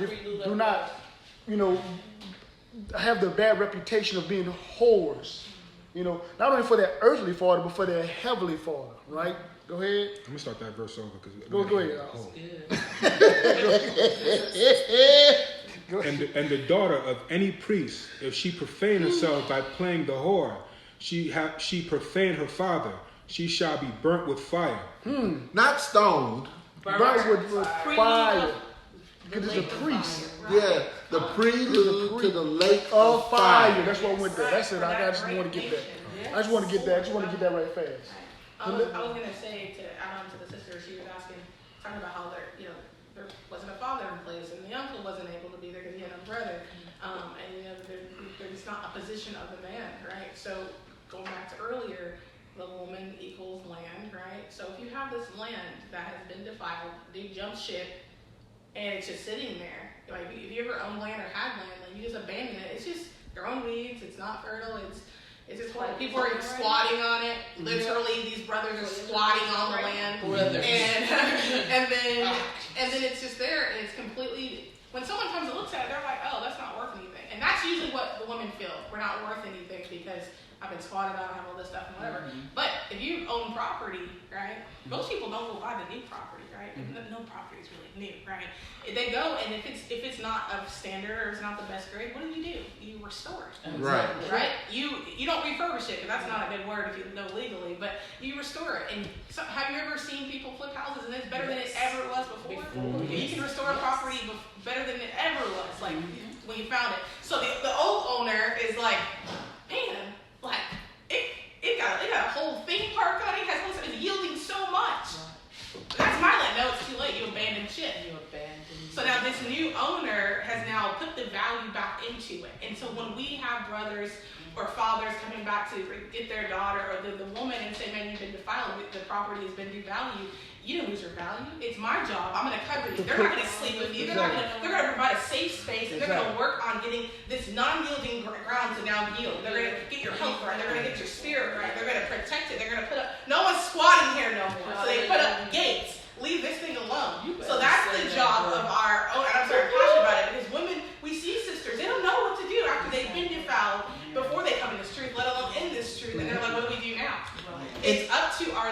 my brothers to say, you know what, enough is enough. We're going to restore this, and we put our work to restore this. I wish you would. That's right. That's right. And it's not a cosmetic fix. No, See, this is the thing. Yes. Right, we're not doing cosmetic fixes. We are tearing out old stuff and replacing those things that have been broken. How are we replacing them? Through the Word. So when we take on projects in Yasharel, I know people want us to build homes and stuff, but let's build our sisters first. That's right. That's right. We can't build the true land. Let's build a real land. My responsibility first is to you. That's why I have sisters that reach out, that I cover, because I understand the importance of covering people. Because the fact of the matter is, we are all a step away from being out. Repeat that again. We are all a step away from being out. Hold on. Me and my wife just talked about this on our way here. Did we just say that? We all once. What did you just say? Yeah. In the car, we said this. And if we're not taking our resources and putting them together and helping each other, then again, we're doing each other no good. The job is to be an asset. That's right. We don't want to be liabilities on anybody. That's right. And so it's not Torah. If you find yourself in the position of an asset, you're in the right position. Right. But if you find yourself in the position of a liability, then you are not walking in Torah. That's right. And so then you need to look at yourself and go into the process of being washed. Right. Look, I was an asset. I ripped down walls. That was and I took pride in it. I was a chief hoe. That's right. Before all this extra weight and baggage. I mean, you were a liability. No, I was a hoe. I'm gonna call it exactly what it was. I was a liability. He was a liability. That other. Yeah. So funny. I was set, and I was running down a road that was going to lead me to destruction. But when I went before the Most High, when I'd had enough is enough, I had prayed to the Most High, and I said, Yah, I know I have a calling on my life. I was still in the church. I had already left out of the church once, and I had been preaching. And I was like, look, I ain't no good. Me and my wife broke up. We were divorced, going through a divorce. I ain't no good. I'm sleeping around with everything. I'm sleeping around with men's wives, daughters, sisters. I need to be fixed. And if you want me to come back to you, send me a wife. And y'all was so silly. I mean, y'all do stuff that'll have you on the floor laughing. When you think about it, he uses the simple things of the world to confound the wise. He sent my wife to me on my 35th birthday. Okay, you want a gift? I got a gift for you. And I don't spend no time away from her. Because I know that's my portion. And so, when I first got it, I tried to be right. And I still messed up. I didn't provide for her the way that I should have. But I was slaving, trying to make it right for her. Exactly. But she was an asset to me. You know what a lot of sisters don't know, and this is why it's very imperative that you sit down and you talk openly with the man, your husband or whatever.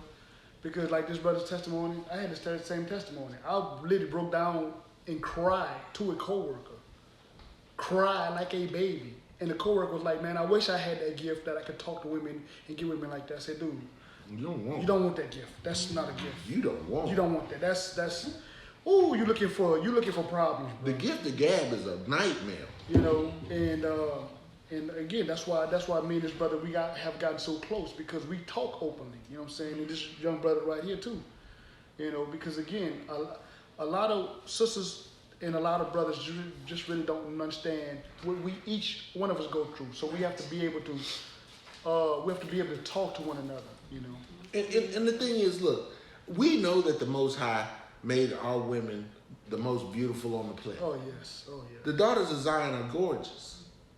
But I also know that look, man, this is very important to me, because I cover females. And my wife understands that I'm a covering to females. And she has no problem with it. Because she understands one thing. I am held accountable. That's right. Plus, another thing, I would be food out there for them dogs if I got outside of my place.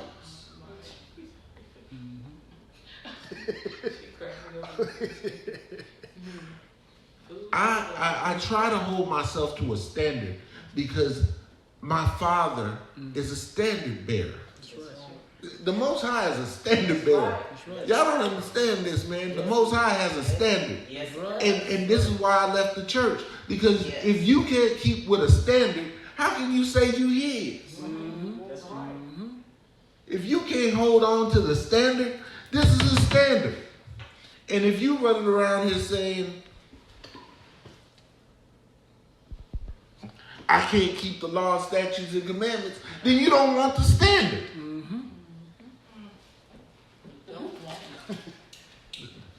That's right. Does that make sense? That's right. Do you know in the Army, the standard bearer was the most prestigious role in the Army? Because the standard bearer didn't carry a weapon. The standard was his weapon. So he walked out on the battlefield with a flag.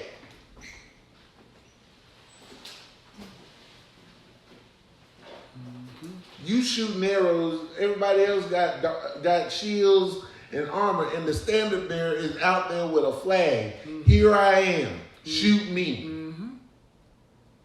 We're supposed to be standard bearers in this thing. We are supposed to hold on to this standard, which is his law, statutes, and commandments. I'm about to close. We ain't finished with this. I guess we'll go into week 3 because we definitely ain't finished with this. Come. So all those are the sound of this video or of this lesson in class for the sake of women, a woman. So if you're coming in or you are already in and there's that place that the property needs to be revalued, right? There's going to be a reevaluation of the property. That takes time with the Father, the Heavenly Father, and then find a husbandry, right? A man of husbandry. Find a caretaker, the keeper of the garden, if you will, to protect. And if there's a sign of a bad shepherd or a bad protection, they're trying to prostitute the land out of it, then you run. You cry out. Because it's our job to make sure we work on our own salvation, right? And you still have to work out your own steps, but you need that safety, you need that safe haven, right?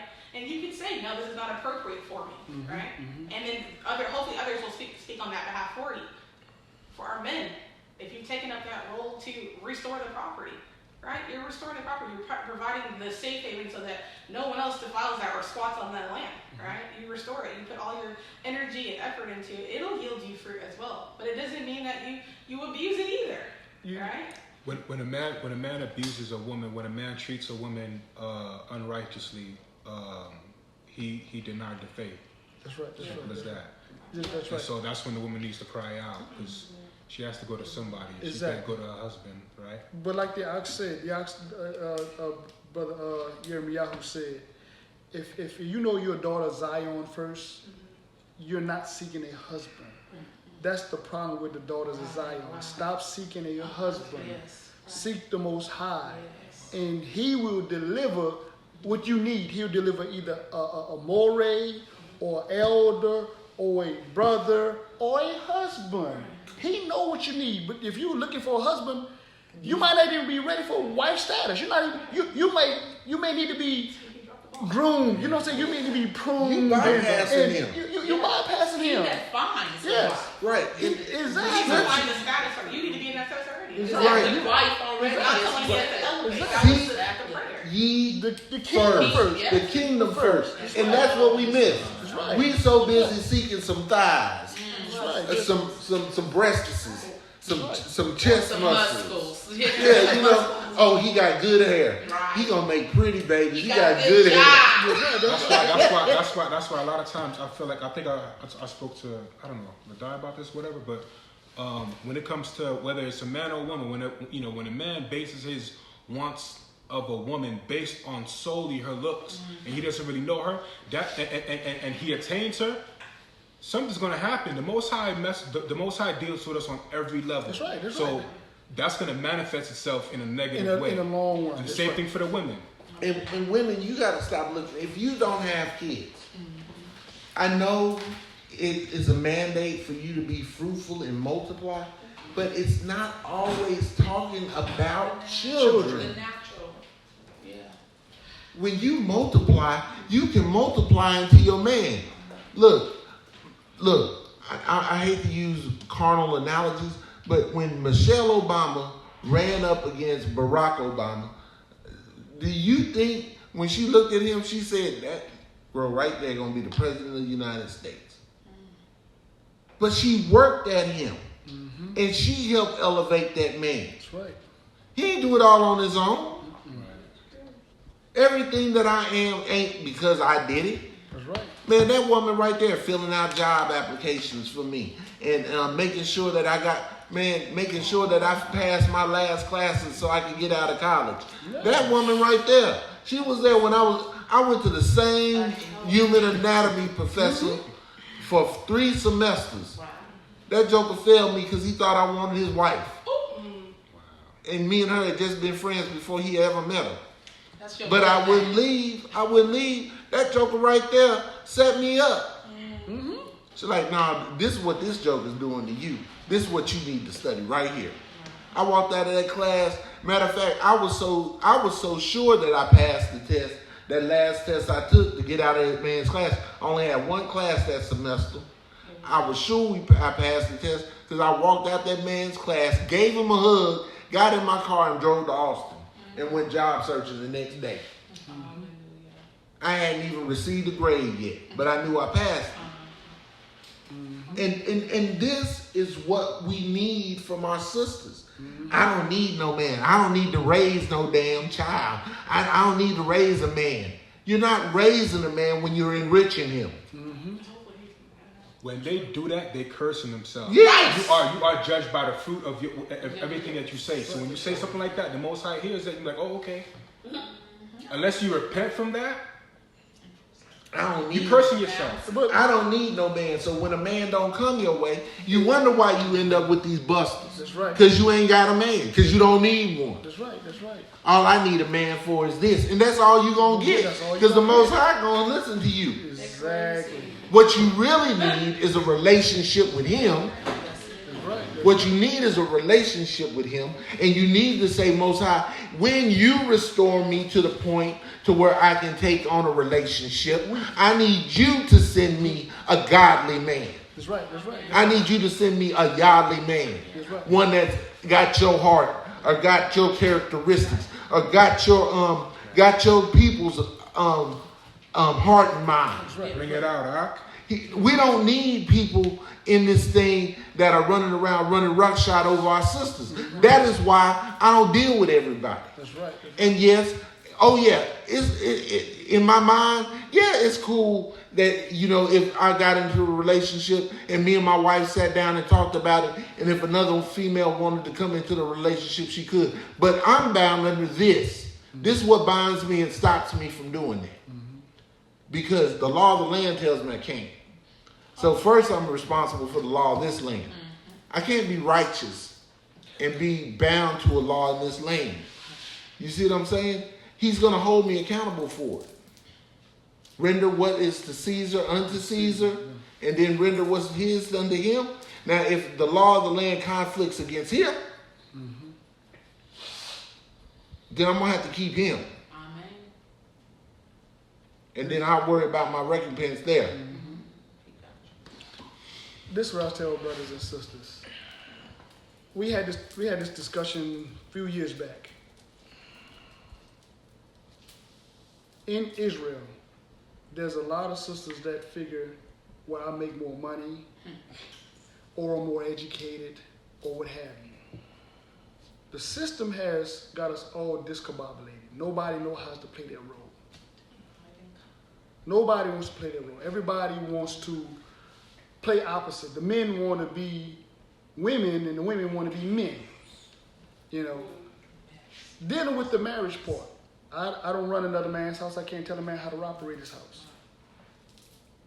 My rule of thumb is, if you can't cover a sister spiritually, you shouldn't even be talking about first wife, letting on a second wife.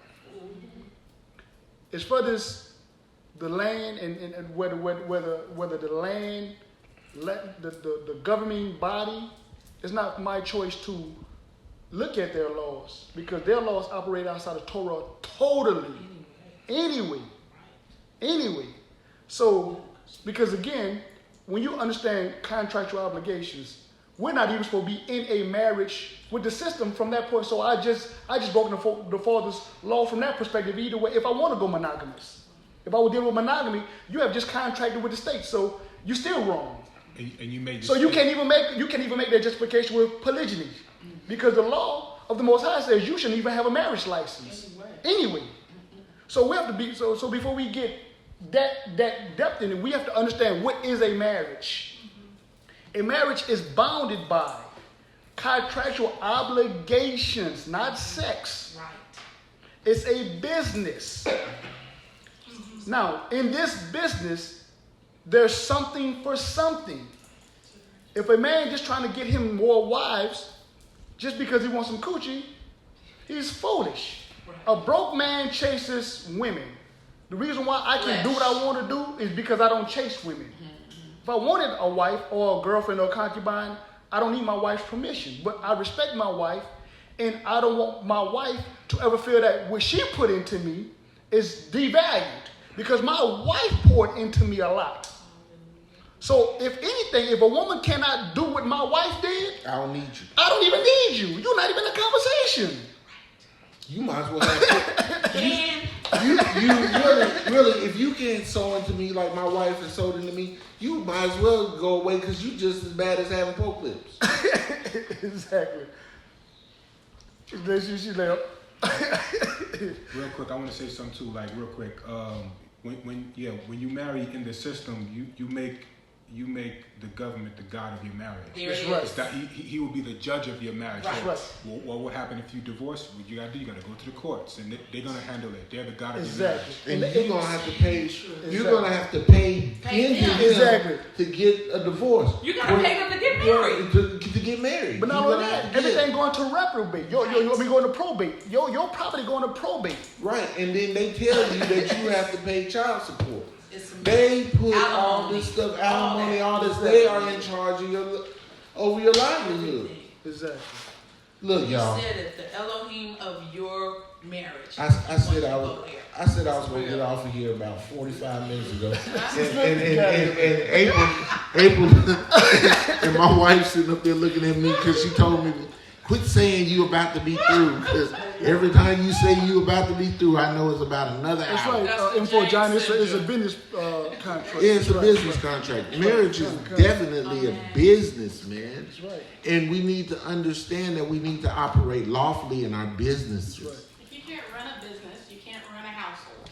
If you can't run a business, you can't run and have a marriage. Thank you. Because Thank business you. is a marriage. If you don't know the first thing about how to administrate that thing, then you can't administer when things go in your marriage. But that's where the word merger come from. It come from the word marriage.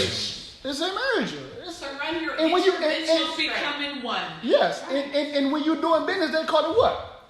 They call it intercourse. Absolutely. When you meet the mind in business, Yes. it's intercourse between the two. So it's funny because you're like, I can have intercourse with.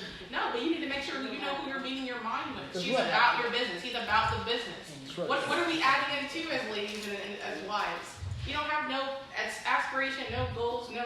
That's why there's no inheritance. There's no legacy. There's nothing sewed into the ground. So You better teach. Well, hallelujah, y'all. Hallelujah. Y'all give y'all hand praise. Just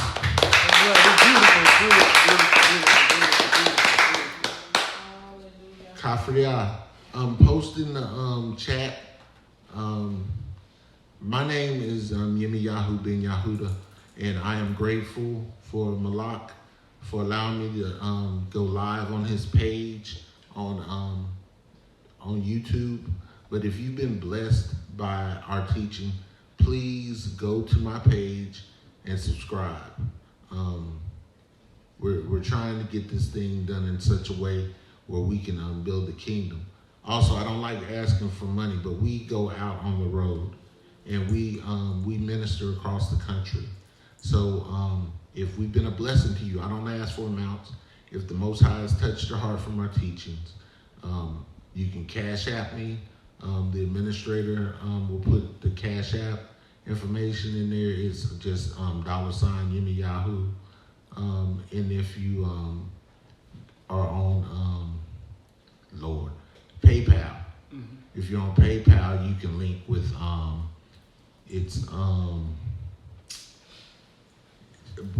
the administrator will put that up there. But I think it's the Art Dallas on the Art DFW at PayPal. That's how you'll find us there. Any amount will help. We just thank you for really subscribing to this channel, subscribing to Malak's channel, and we ask that if you are blessed, please go to my page and just subscribe, put your notifications on. Because our job in this ministry is not only to feed the sheep here in Dallas. If you're in the Dallas-Fort Worth area and you don't have a place to worship, Monica, I need you to put the Kafir, I need you to put the email address to the ARC. It is the ARC DFW, and the ARC is spelled ARK. DFW@gmail.com. If you don't have a place to worship here and you're looking for a place, contact us through that link, or also hit me up on Facebook at Yemi'el Ben Yehuda, or you can hit Brother Malak Ben Israel, Yasharel, sorry. You can hit us up. We'll get you here. We will get you here so that you can come and worship with us, because we definitely want to be a place or a refuge to people that are looking for a place. Like I said, sisters, if you're in this marriage thing, don't worry about being defiled here, because we're about restoring. That's right. We're about building. We're about feeding, and we want to feed the sheep, and we want to make sure that the sheep are protected. That's right. So because we got an answer for this. That's right. That's right. One day in one way. So I want to give all praise to the Most High Yah. Hallelujah. And we want to just close in a prayer. Most High Yah, we thank you. We thank you for allowing your word to come forth. We thank you for the interaction between the assembly and your people. Yah, we ask that we be fed through your word, and let your word nourish us through this week. Yah, give us what you need us to do with this word. Let us not just be hearers of your word, but doers also. Let us go out in the vineyards and gather the grapes. Let us go out into the wheat field and gather the wheat. Let us be those who will walk out and try to gather a harvest in your name. Yah, let us have hands of a husbandman, that we can go into the ground and we can sow good seed. And we not only sow it, but that we watch over it and tend to it and protect it. Yah Elohim, let those who are at the sound of our voice that are looking for a place and are desperate to be fed, let them find solace here. And let them know that we honor you. So by honoring you, we'll honor them. So Yah Elohim, we just give you honor, praise, and glory. And until